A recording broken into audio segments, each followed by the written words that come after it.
The axe had been missing its handle for 3 weeks, which meant Li Yun had been breaking kindling over her knee since the first hard frost, and her knee had the bruises to prove it. Snow sat 2 feet deep around the cabin she had built with her late husband on the edge of the timberline outside Frost Hollow, Wyoming Territory, and the woodpile inside her lean-to had shrunk to almost nothing. She was 27 years old, a widow going on 14 months, and every soul in Frost Hollow believed she had buried her husband because she had cursed him. Nobody said it to her face anymore. They had said it plenty the first winter, in the general store, in the churchyard, in the low mutter that followed her down the boardwalk. Daniel Reyes had been thrown from a horse that had never once thrown a rider in 6 years, and he had died 3 days later of a fever that should not have killed a healthy man of 30. The town decided there was only one explanation that made sense to people who did not know what else to blame, and the explanation had her face. She fed the fire what was left of a broken chair leg that morning and watched the flame catch, and she told herself, as she told herself most mornings, that she did not need Frost Hollow's good opinion to survive the winter. She needed wood. She had exactly 4 days of fuel left if she was careful, and the sky outside her one frosted window carried the flat gray look of a storm building somewhere over the mountains that had not yet decided to arrive.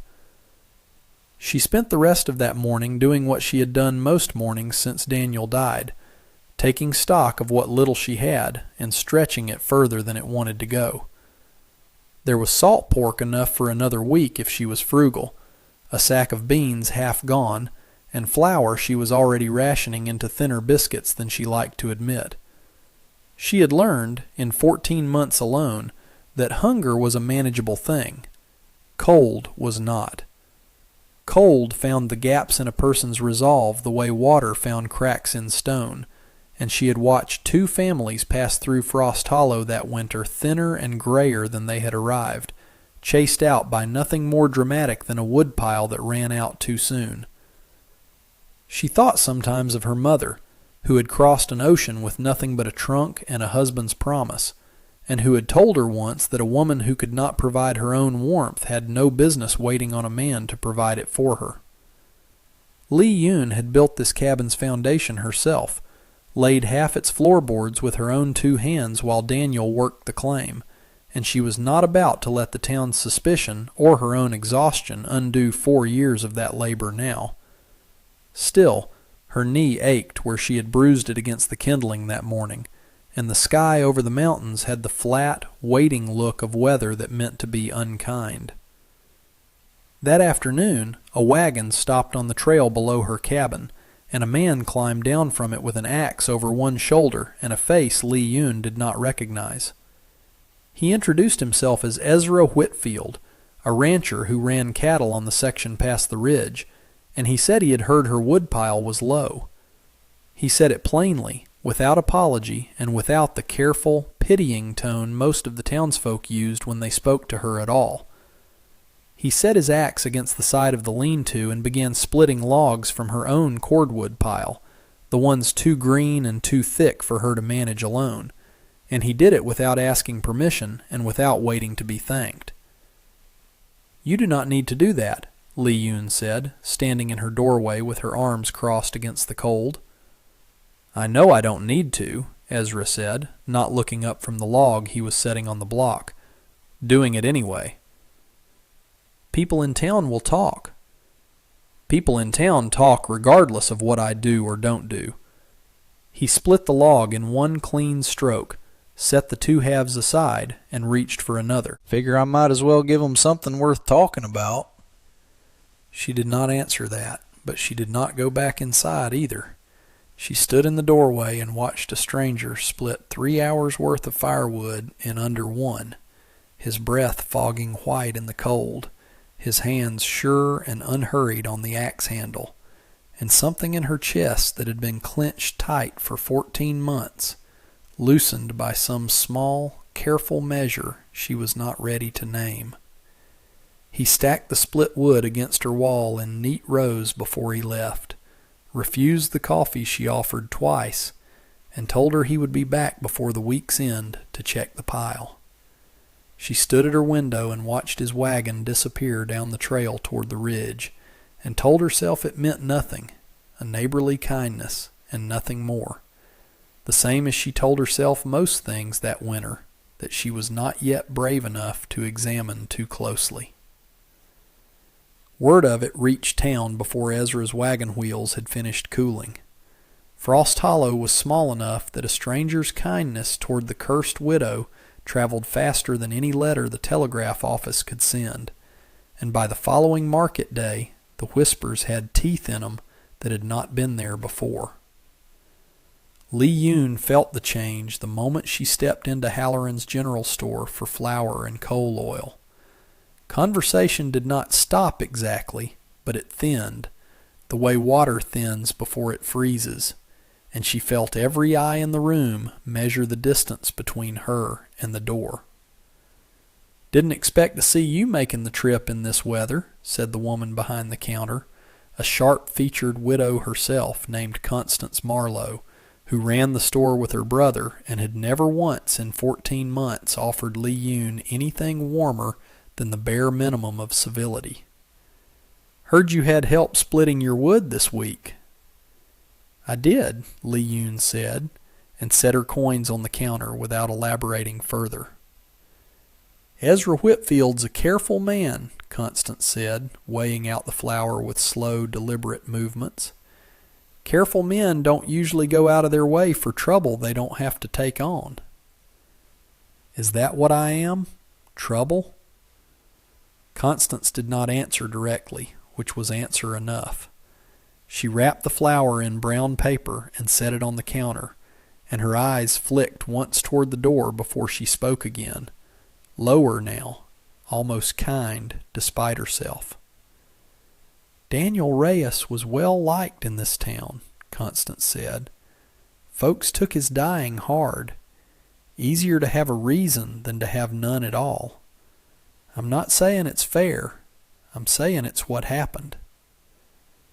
"He died of a fever," Lee Yoon said, and her voice did not shake, though it cost her something to keep it steady. "Fevers do not care whose wife is standing beside the bed."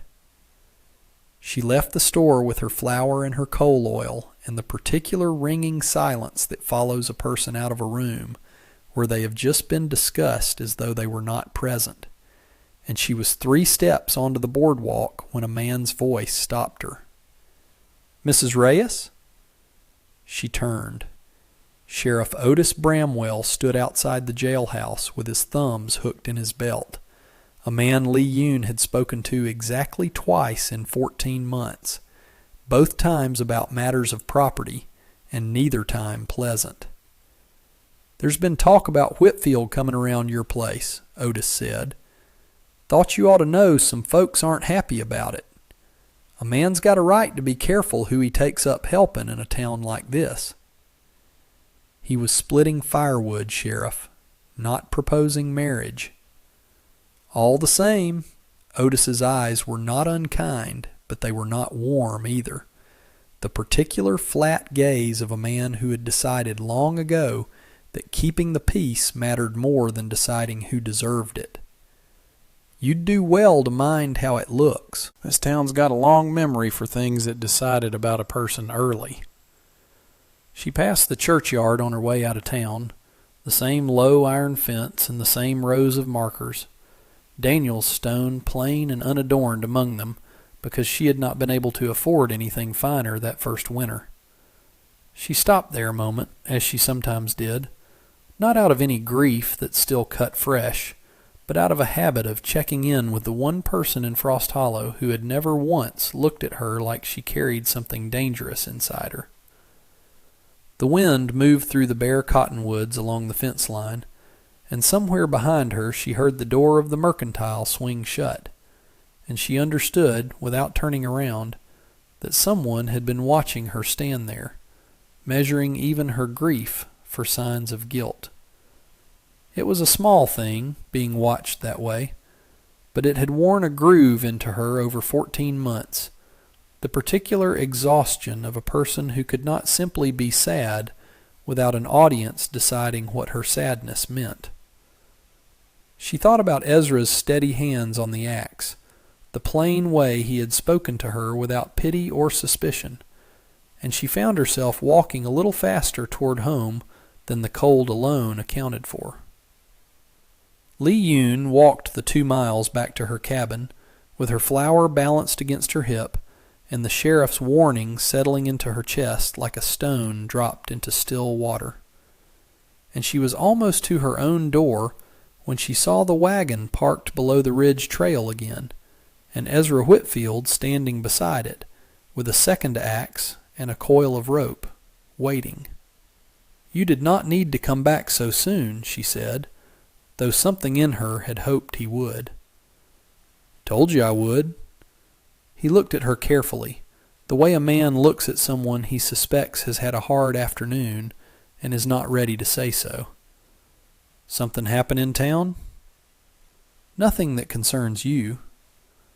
"If it's about me showing up here," Ezra said, "then it concerns me plenty." She should have sent him away. She thought about it, standing there with the cold biting through her shawl and the flour growing heavy against her hip, and she understood with a clarity that frightened her that she did not want to.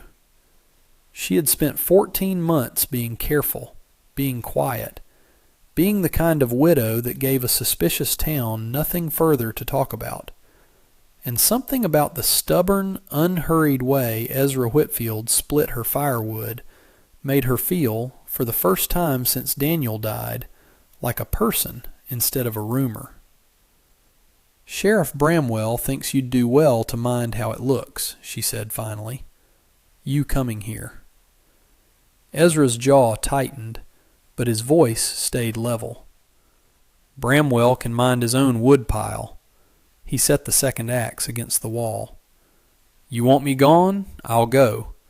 But it won't be because of what a room full of people who never once brought you a log of firewood in 14 months think about it." She did not tell him to go. That evening, over coffee she finally convinced him to accept, Ezra told her about his wife, a woman named Susanna, who had died of consumption 3 winters before Lee Yoon ever arrived in Frost Hollow. He said it plainly, the way he said most things, without asking for pity and without offering the story as a bid for sympathy, only as a fact he thought she deserved to have if she was going to keep letting him split her wood. "Whole town felt sorry for me," he said, turning his cup slowly between his hands. "Nobody accused me of cursing her. Funny, isn't it? A man loses his wife, and it's tragedy. A woman loses her husband, and somehow it's suspicion." "It is not funny," Lee Yoon said quietly. "It is only true." "I know it." He looked up at her, and something in his gaze held steady in a way that made her chest go tight and warm at once. "I've watched this town treat you like something dangerous for over a year now, Mrs. Reyes, and I have never once seen you do a single thing to earn it. You barely know me, Mr. Whitfield. I know you split your own kindling with a broken axe handle sooner than ask a soul in this town for help," he said. "I know you kept this cabin standing through a winter that would have broken most folks. I know enough." She did not have an answer for that, and for a long moment the cabin held only the sound of the fire and the wind working at the shutters. And it was, Lee Yuen realized, the first comfortable silence she had shared with another person since before Daniel died. "Susanna kept bees," Ezra said eventually, breaking the quiet without seeming to need to. "Out behind the old barn. I let the hives go after she passed. Couldn't stand the sound of them working without her out there checking on them." He turned his cup again, slow. "Took me 2 winters to even walk back that way." "Do you regret it, letting them go?" "Some days." He looked at her, steady. "Other days I think a person's allowed to close a door on grief in their own time, whatever shape that takes. Nobody in this town ever told me I'd cursed her. Wasn't a soul who looked at me sideways when I stopped tending those hives. That's the part I can't get past, Mrs. Reyes. the unfairness of who gets to grieve quiet and who gets watched doing it. She thought of the churchyard fence, of the mercantile door swinging shut behind her, of 14 months of being watched for signs of something that had never existed. "I have stopped expecting fairness from this town," she said. "I only ask that it leave me be." "It hasn't left you be, not with talk like what Bramwell brought you today." Ezra set his cup down. "I don't know that I can fix that for you, but I can keep showing up with an axe until they run out of things to say about it." She laughed then, quiet and surprised at herself. The first real laugh she had let out in longer than she could easily remember. And Ezra's answering smile was slow and unguarded in a way that made the small cabin feel, for the length of that evening, considerably less small. The storm that had been building over the mountains arrived 4 days later, and it arrived with a fury that Frost Hollow had not seen in a decade. Snow fell for 18 hours without pause, drifting against fence lines and burying trails, and when it finally broke, the temperature dropped hard enough to crack the ice on the water trough at Ezra's ranch clean through. Li Yun woke that morning to find her woodpile buried under 3 feet of drift and her fire down to embers, and she was still working to dig a path to the lean-to when she heard hooves on the trail below, moving fast, faster than the icy ground should have allowed. It was not Ezra. It was a boy from the Halloran place, no older than 20, breathless and half frozen, who told her that Ezra Whitfield had gone out at first light to check on cattle stranded near the ridge and had not come back, and that his own horse had returned to the ranch alone an hour ago with an empty saddle. Li Yun did not think. She pulled on every layer of wool she owned, took the lantern and the rope from her own lean-to, and set out on foot toward the ridge before the boy had finished explaining that the search party from town would not reach the area for another hour at best. The trail up toward the ridge was buried and treacherous, ice hidden under fresh snow, and twice Li Yun went down hard on her knees before she found the place where Ezra's horse tracks veered sharply off the trail toward a gully she recognized from a summer walk the year before. She called his name into the wind and heard nothing back but the sound of snow sliding off pine branches, and her heart had begun to hammer with a fear sharper than any cold when she finally saw him, half buried at the bottom of the gully, one leg pinned beneath a fallen branch, and his face gone pale with cold. "Ezra!" She half climbed, half slid down the slope to reach him, her hands already working at the branch pinning his leg. "Ezra, can you hear me?" "Took you long enough," he managed, his voice thin but steady enough to make her breath catch with relief. "Was starting to think I'd have to freeze here just to get your attention." "Do not joke," she said, working the branch loose with strength she did not know she still had left in her arms. "Do not you dare joke right now." She got the branch clear and helped him to sitting, and it was only then, running her hands along his leg to check for a break, that she understood how badly he had misjudged the ice, how close the fall had come to killing him outright. His leg was not broken, only badly wrenched, but the cold had already done its damage, his hands nearly useless, his words beginning to slur in the particular way she remembered from nursing Daniel through his final fever. "We need to move," she said. "Now. You cannot stay still in this cold." She got him upright, his arm heavy across her shoulders, and together they made their slow, brutal way back up the gully and along the buried trail, Li Yun half carrying a man twice her size through snow that fought them at every step. The wind had picked up by then, driving loose snow sideways hard enough to sting her face raw, and twice her boot broke through a crust of ice into drift deep enough to swallow her to the knee, and both times she planted her feet and hauled Ezra forward anyway, because stopping was the one thing she understood, with absolute clarity, that they could not afford. "Talk to me," she said, when his steps began to drag and his weight grew heavier against her shoulder. Say something, anything. Can't feel my hands, he managed, the words slurred at the edges. Then talk about something that does not need your hands. She kept them moving, one slow step at a time, her own breath tearing ragged in her chest. Tell me about the ranch. Tell me what you mean to plant come spring.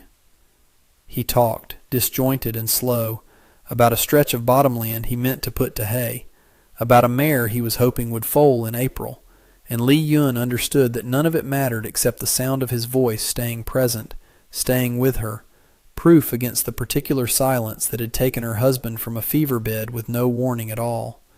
She was not going to lose another man to this country's indifference without a fight, and she said as much to herself with every step, a private, furious vow that had nothing to do with curses and everything to do with refusing to be made a widow twice. By the time the search party from town found them, less than a quarter-mile from Ezra's ranch, Li Yun's own hands had gone numb, and her lungs burned with every breath. But Ezra Whitfield was alive, upright, and breathing steady beside her. Word of what Li Yun had done spread through Frost Hollow faster than any rumor about a curse ever had.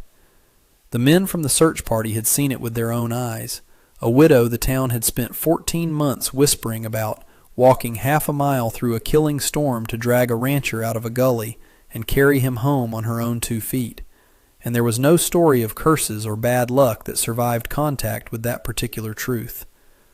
The doctor who examined Ezra that first night, a quiet, older man named Dr. Whitcomb, who had tended half the town through fevers and broken bones for 20 years, told Li Yun plainly that another hour in that gully would likely have finished what the cold had started.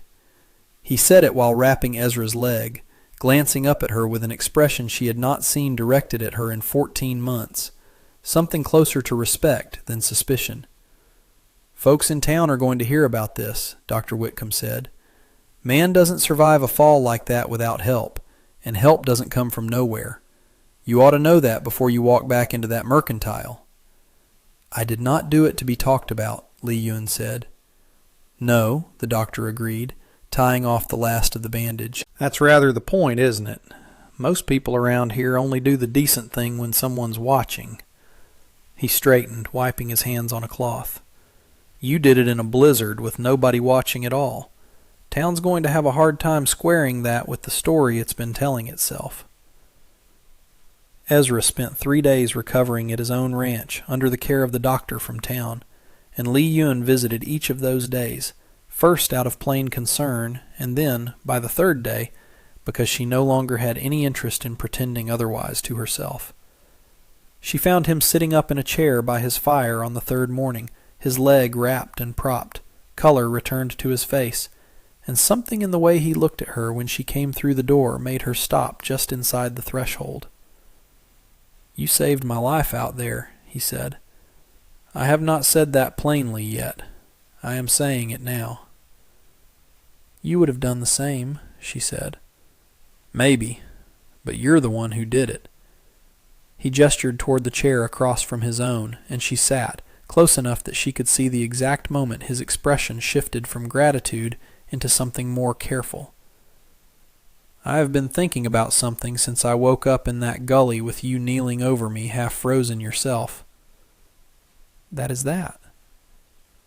I have spent 3 winters alone in this house since Susanna died, he said. Told myself I preferred it that way. Quieter, simpler. Didn't have to answer to anybody's opinion but my own. He held her gaze steady. Then I met a woman who split her own kindling with a broken axe handle rather than ask this town for a single favor, and I have not had a quiet thought since. Li Yun's chest went tight with something she had not let herself feel fully in 14 months, not since before Daniel, not since before she had learned to guard every soft place in herself against a town that had already decided what kind of woman she was. Ezra, she said carefully, this town has called me cursed for over a year. Some of them will call me that until the day I die. I will not have you tied to that because of one storm and one rescue. I am not asking because of the storm, Ezra said. The storm just made me stop wasting time saying it. I have been coming to your cabin every week for over a month now, Li Yun, and it was never about the firewood." She should have had a careful answer ready. She had spent 14 months building careful answers for every possible accusation Frost Hollow might throw at her, but she had built none at all for this, for a rancher with steady hands and a dead wife of his own looking at her like she was the first true thing he had seen in 3 years. "I am not a simple thing to take on, Ezra," she said. "I still get looks in that town. I still hear the word cursed muttered behind my back more often than you would guess. If you stand beside me, some of that falls on you, too." "Let it fall," Ezra said, without hesitation. "I buried a wife 3 winters ago, and this town wrapped me in sympathy I never asked for and never much wanted either way. I would rather stand next to a woman who walked into a killing storm for me than spend one more winter being pitied by people who never once brought me a plate of food that wasn't out of obligation."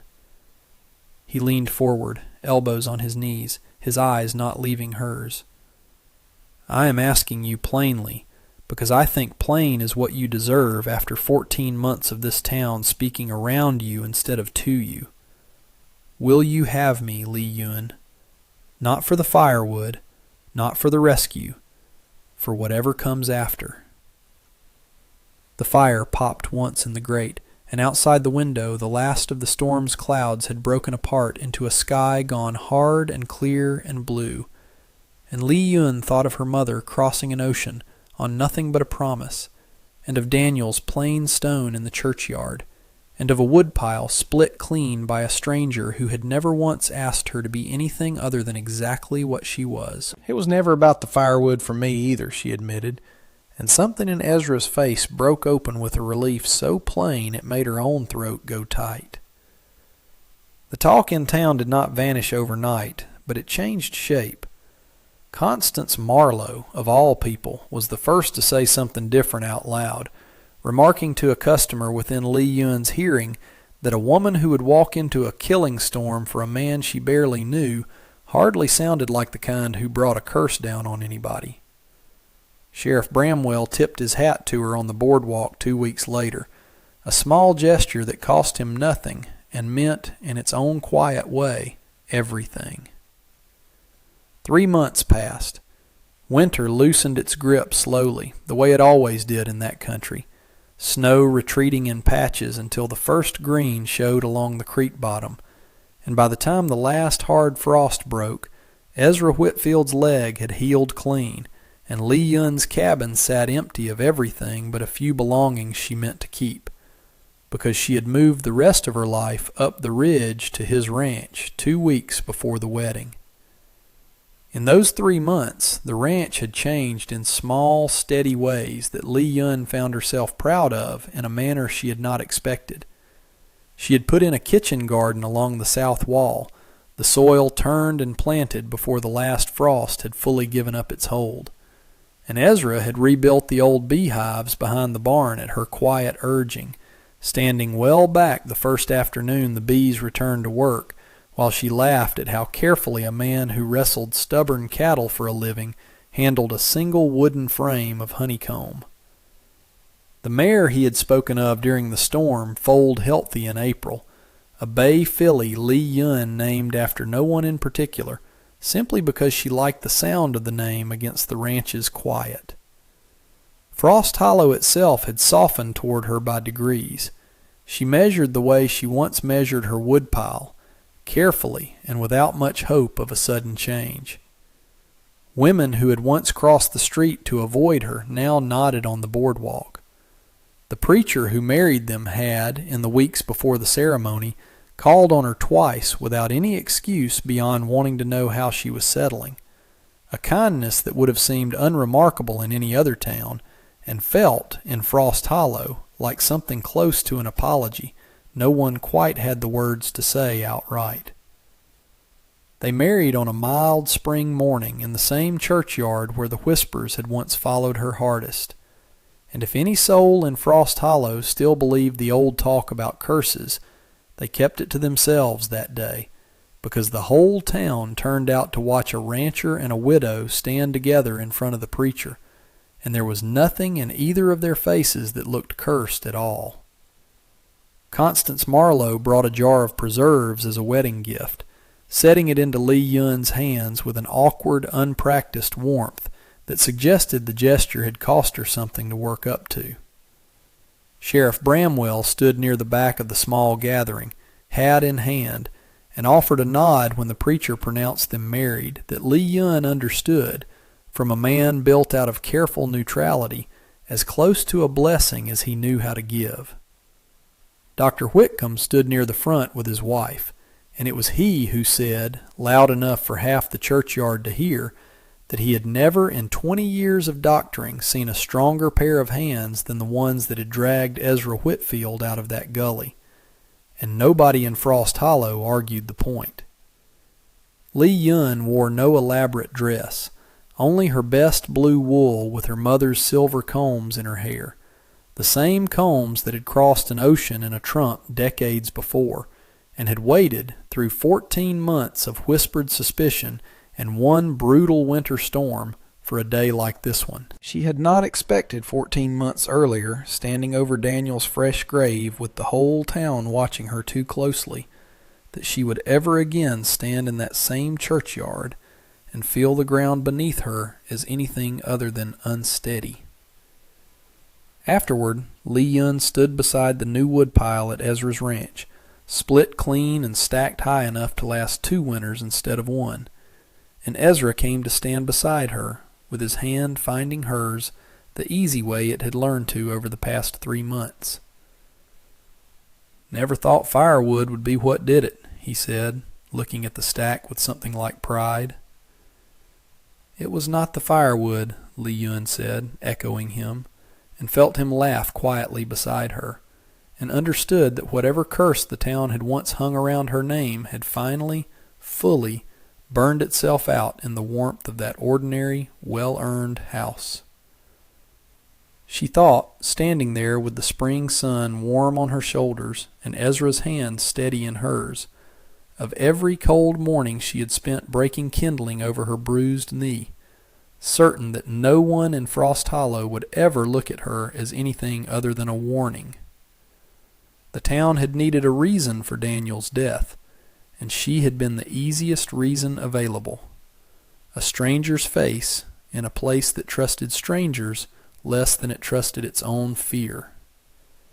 It had taken a blizzard and a rancher's stubborn kindness to prove what she had known all along, that she had never been cursed at all, only alone, and there was a considerable difference between the two that Frost Hollow had simply been too frightened to see.